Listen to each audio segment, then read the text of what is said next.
Welcome to our explainer. Today, we are tackling one of the most amazing and maybe one of the most misunderstood parts of being human, creativity. But we're not just going to admire it from a distance. Oh no, we are going to deconstruct it, piece by piece, look at its architecture, and then build it right back up so you can see exactly how it works. So where do these brilliant ideas really come from? Is it some kind of lightning strike out of the blue? A gift from the muses? Or just a random stroke of genius? It's a question we ask all the time, but you know what? The answer is so much more interesting and honestly, way more accessible than you might think. Because here's the big secret. Creativity isn't this mystical fog that just rolls in.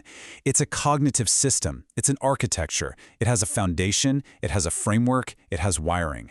And today, right now, we are going to hand you the blueprint. Okay, first things first. Before we can start building, we need to know exactly what we're building. In science, the definition of creativity has two absolutely critical parts. It's not enough for an idea to just be new or weird or original. It also has to be appropriate. It has to work. It has to solve a problem. It has to be useful. Novelty plus utility. You need both. That is the gold standard we're aiming for. All right, so every great structure needs a solid foundation, right? Well, for creativity, that foundation is built from two key raw materials, our intelligence and our knowledge. Let's dig in and see how they fit together. And this leads us to the classic question, doesn't it? The one everyone wonders about. Do you have to be an absolute genius to be truly creative? Is a super high IQ the non-negotiable price of admission to the club? For a long time, the thinking was all centered on this number, 120. This was called the threshold hypothesis. And it basically said, look, you need to be smart enough. If your IQ is below 120, then yeah, being smarter generally means you're more creative. But once you cross that 120 line, being even smarter, like a genius level IQ, doesn't really guarantee you'll be any more creative. At that point, other things start to matter more. But you knew it wasn't going to be that simple, right? Of course not. More recent research has put this whole idea under the microscope, and it turns out the real story is a lot more fascinating. There isn't just one magic number. And check this out. This is what's so cool. That intellectual entry fee actually changes depending on what you're trying to do. If your goal is just to come up with a whole bunch of ideas, the quantity of ideas, the IQ threshold is pretty low, only about 86. But if you're aiming for high quality, truly original, groundbreaking ideas, well, that number jumps way up to around 117. So the lesson here is the kind of creativity you're after actually changes the raw material requirements. So if intelligence is like the processing power of your computer, what's it actually processing?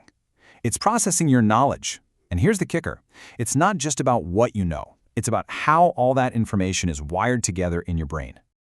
This here shows the difference perfectly. On the left, we've got a flat network. This is what you often see in highly creative people. You take one idea like brick, and it connects to all sorts of other seemingly random ideas. A doorstop, a weapon, a piece of art. But on the right, you have a steep network. There, brick just connects to the obvious stuff like wall or house. It's very predictable, and that can get you stuck in a rut. This is exactly why bringing people from different fields together works so well. You're basically combining a bunch of flat networks to attack a problem from every angle. So how can you build a flatter network for yourself? Well, here's a really powerful tool, the ladder of abstraction. Let's say your problem is to design a better coffee cup. Instead of just thinking about cups, you climb the ladder. What's its function? It's a hot liquid container. Okay, climb higher. What's the core principle? It's a heat delivery system. Boom. Once you're at that level, you're not stuck on the idea of a cup anymore. Suddenly, a whole universe of other solutions, like heated flasks or insulated bottles, just opens right up. Okay, so our foundation is poured. We've got our intelligence and our knowledge in place. Now it's time to erect the framework. In this next part, we're going to look at the models that describe the actual process of creating something new. A super simple but really powerful way to organize all this thinking comes from what are called the 4 Ps.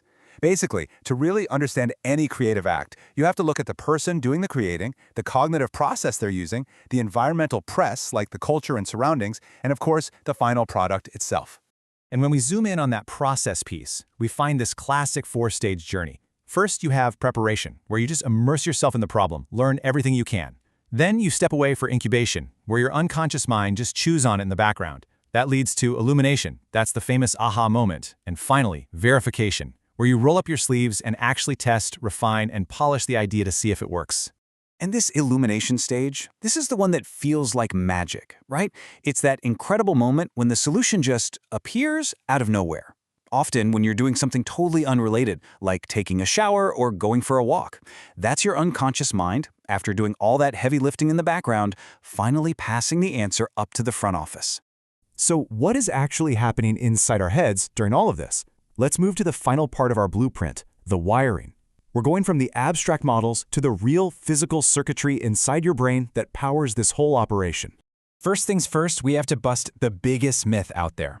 The whole idea of the artistic, creative right brain versus the analytical, logical left brain? Yeah, that's just pop psychology folklore. It's totally, completely wrong. The reality, what neuroscience actually shows us, is that creativity is a team sport.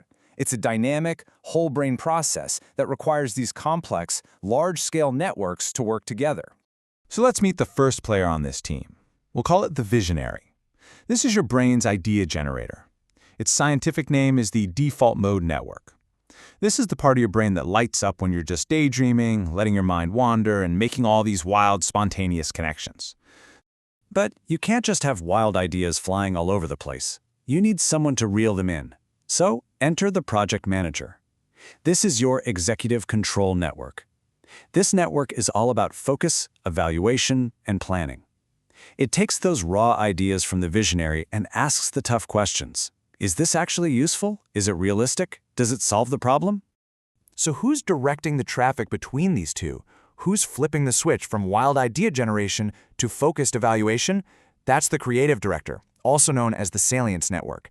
Its whole job is to toggle your brain between the visionary's brainstorming and the project manager's critical thinking. And this right here is the secret sauce. In most of us, the visionary network and the project manager network kind of work against each other. When one is on, the other is off. But what researchers have found in highly creative people is that these networks are better connected. They actually cooperate.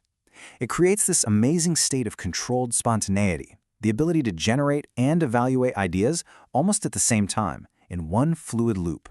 So there you have it, the foundation of intelligence and knowledge, the framework of process, the wiring of our neural networks. We have the full blueprint. And this knowledge isn't just interesting, it's empowering. It takes creativity from being some mysterious gift and turns it into a set of skills and processes that all of us can actually understand and get better at. And that leaves us with one last huge question. Now that we understand the architecture of creativity, can we actually engineer it? Can we design better schools, more innovative companies, maybe even smarter AI tools to systematically spark the kind of thinking we need to solve our biggest problems? We have the blueprint. The only question left is, what are we going to build with it?